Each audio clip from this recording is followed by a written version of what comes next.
आज तक हमने ये सुना बलोच लापता हो गया, सिंधी लापता हो गया, कश्मीरी लापता हो गया। अब जो लापता करने वालों का सरगना था जनरल आसिम मुनीर, वो पिछले 5 दिन से लापता है। भारत पाकिस्तान के खिलाफ एक बहुत बड़ी खौफनाक जंग लेकर हमारी सरहदों पर आ चुका है और शायद जिस वक्त ये आप एयर करें इस प्रोग्राम को उस वक्त जंग शुरू भी हो चुकी है। पाकिस्तान जो है वो सीधे यूएन पहुंच गया है और वहां पर यूएन में उसने एक इमरजेंसी मीटिंग की कि साहब इमरजेंसी मीटिंग होनी चाहिए। पाकिस्तानी ये कह रहे हैं कि अमेरिका ने भारत को ग्रीन लाइट दे दी कि जाओ बेटा पाकिस्तान को ठोको।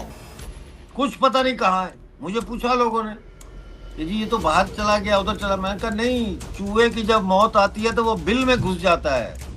जनरल आसिम मुनीर किसी बंकर में घुसा हुआ है, इस वक्त छुपा हुआ है, फैमिलियां बाहर भेज दी हैं। पानी बंद कर दिया, सोशल मीडिया बंद कर दिया, सब कुछ बंद कर दिया। इनको पैसा पकड़ाओ या आतंकवाद में लगाते हैं। और इंडिया के ऊपर हम भरोसा नहीं कर सकते, उसकी 2 वजह। और वो अखंड भारत बनाने के लिए पाकिस्तान को खत्म करना चाहता है और 71 में वो पाकिस्तान को तोड़ भी चुका है। प्रैक्टिकली इंडिया इस वक्त 6 दरियाओं पर काबिज है। अगर तो हुकूमत ये सोचकर पाकिस्तान की आवाम को नहीं बताना चाह रही कि अगर हम उनको बता देंगे कि 6 दरियाओं पे इंडिया ने कब्जा कर लिया है, नहीं कि अगर आप जाके पाकिस्तान को ठोक दें, हमें कोई आपत्ति नहीं है। पाकिस्तान में जितना गृह युद्ध होगा, पाकिस्तान में जितनी आग लगेगी, उतना भारत के लिए अच्छा है। ये मैं बता रहा हूं। इनके नमस्कार दोस्तों पाकिस्तान को अब बिल्कुल यकीन हो गया है कि किसी भी समय भारत जो है पाकिस्तान पे हमला कर सकता है। जिस तरह से आज रक्षा मंत्री जी ने, राजनाथ सिंह जी ने जैसे बयान दिया है कि जो जनता चाहती है वो जरूर होगा, उसको देखने के बाद, उसको सुनने के बाद पाकिस्तान और ज्यादा शॉक्ड है। दूसरी तरफ पाकिस्तानियों का मानना है कि अमेरिका ने खुली छूट दे दी है भारत को कि वो पाकिस्तान को ठोके। अब ये सब समझने के बाद, देखने के बाद, पाकिस्तान में बिल्कुल इमरजेंसी वाले कंडीशन है। इन्होंने बॉर्डर एरियाज पे तैयारी कर रखी है और ज्यादातर इनके जो बड़े बड़े जनरल है वो अब गायब होने शुरू हो गए हैं। ये अपनी औरतों बच्चों को आगे करके पीछे जाके कहीं छुप जाते हैं और फिर पता नहीं चलता। अब आसिफ मुनीर है, पिछले कई दिनों से गायब है, कहाँ है ये किसी को पता नहीं है और ना उसका कोई बयान आ रहा है। तो ये सब क्या है? इनका जो प्राइम मिनिस्टर है कटोरा शरीफ, वो बीमार हो गया है और वो हॉस्पिटल में भर्ती है। आप इस सब के बारे में क्या सोचते हैं? कमेंट बॉक्स में जरूर लिखिएगा। वीडियो अच्छा लगे तो लाइक करें, शेयर करें, चैनल को सब्सक्राइब करना ना भूले, बेल का आइकन प्रेस कर दें लेटेस्ट नोटिफिकेशन के लिए। आइए आगे बढ़ते हैं इस वीडियो में। पाकिस्तान जो है वो सीधे यूएन पहुंच गया है और वहां पर यूएन में उसने एक इमरजेंसी मीटिंग की कि साहब इमरजेंसी मीटिंग होनी चाहिए। और जो इमरजेंसी मीटिंग जो है वो न्यूयॉर्क टाइम से आज दोपहर बाद होगी। तो भाई अगर तुम इतने ही कॉन्फिडेंट थे तो फिर ये क्या करने गए वहाँ पे कि वहाँ पर जाकर रोएंगे कि ए, हमारा पानी बंद कर दिया, ए, हमारे जो सारा जो है वो हमारे फ्यूल ख़त्म किए दे रहा है, ये देखिए हमारा उधर नेवल ब्लॉकेट कर देगा। भाई भारत ने तो अभी तक कुछ नहीं किया और भारत के पास तो पूरा अधिकार है इंटरनेशनल लॉ में। भारत के पास हॉट परस्यूट का अधिकार है। आपने पहलगाम में जाकर भारत के टूरिस्ट को, सिविलियंस को मारा। द रेजिस्टेंस फ्रंट जो पूरी दुनिया जानती है कि प्रॉक्सी है लश्कर तैयबा की, उसने उसको पहले उसकी क्लेम ली, उसको क्लेम किया उसको। और बाद में जब भारत ने मेजर्स ले लिए और आपको लगने लगा कि भारत आक्रमण कर देगा तो आपने उससे टीआरएफ से कह दिया कि अरे भाई कह दो हैक हो गया था हमारा, है और गलती से हो गया और वैसे तो हमने किया नहीं था, हम तो बहुत भोले भाले लोग हैं टीआरएफ वाले।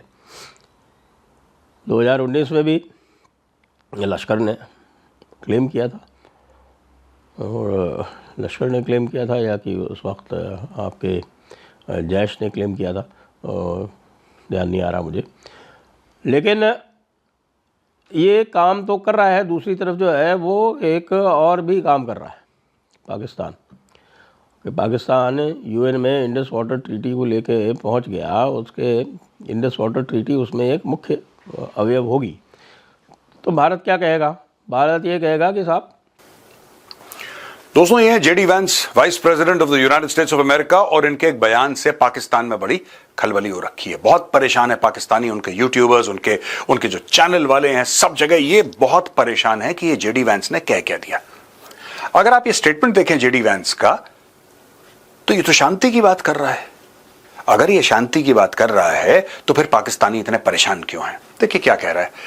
US is working to ensure tensions between India and Pakistan don't escalate into a broader regional conflict after an attack last week that killed dozens of people in Indian-controlled Kashmir. Now,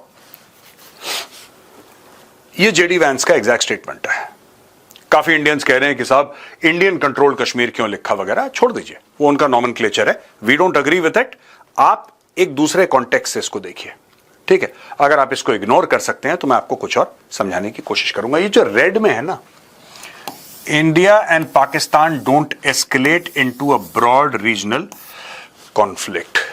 अब दोस्तों, इस पूरी चीज का पाकिस्तान ने क्या मतलब निकाला, और जो निकाला है ना बिल्कुल ठीक निकाला है, गलत मतलब नहीं निकाला है। पाकिस्तान ये कह रहा है कि ये जो रेड में लिखा है ना, मैंने अंडरलाइन करके, India and Pakistan don't escalate into a broader regional conflict, यानी कि देखो ये जो जंग है, हम ये नहीं चाहते कि ये बहुत बड़ा इसमें कोई रायता फैले, पूरे इलाके में ये ना फैल जाए। यानी कि अगर आप जाके पाकिस्तान को ठोक दें, हमें कोई आपत्ति नहीं है। अगर आप पाकिस्तान के अंदर 2-4 मिसाइल मार दें, और अगर ये भारत पाकिस्तान से ज्यादा ना फैले दाएं बाएं, तो हमें कोई भी आपत्ति नहीं है। We don't have any problems at all, there is no problem at all. अगर पाकिस्तान और भारत की लड़ाई होती है, एक शॉर्ट कंफ्लिक्ट होती है, या भारत कुछ डैमेज करता है पाकिस्तान को मिसाइल विसाइल का इस्तेमाल करके, अपनी आर्मी नेवी एयरफोर्स का इस्तेमाल करके, जब तक ये पूरे खित्ते में, पूरे रीजन में ना फैले, तब तक हमारे लिए एकदम ओके है। पाकिस्तानी ये कह रहे हैं कि अमेरिका ने भारत को ग्रीन लाइट दे दी कि जाओ बेटा पाकिस्तान को ठोको, तुम ठोको, तुम हमारे भाई हो, कोई बात नहीं, we've got your back, go and do it। देखिए, चाहे JD Vance सपोर्ट करता नहीं करता, पाकिस्तान को तो कुटना ही है, और पाकिस्तान कुटेगा, पाकिस्तान ठोकेगा, इसमें कोई कुछ नहीं कर सकता।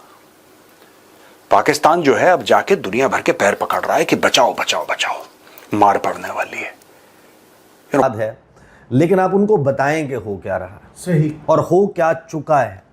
इस वक्त सायरा अफजल तारड़ साहिबा, मरियम नवाज साहिबा, जो पंजाब की चीफ मिनिस्टर हैं, उनको टॉप ऑफ हर लंग्स इस वक्त इस बात पे अपने सूबे की आवाम को, पाकिस्तान के आवाम को सेंसिटाइज करना चाहिए था, फेफड़े फुला के बताना है। जी।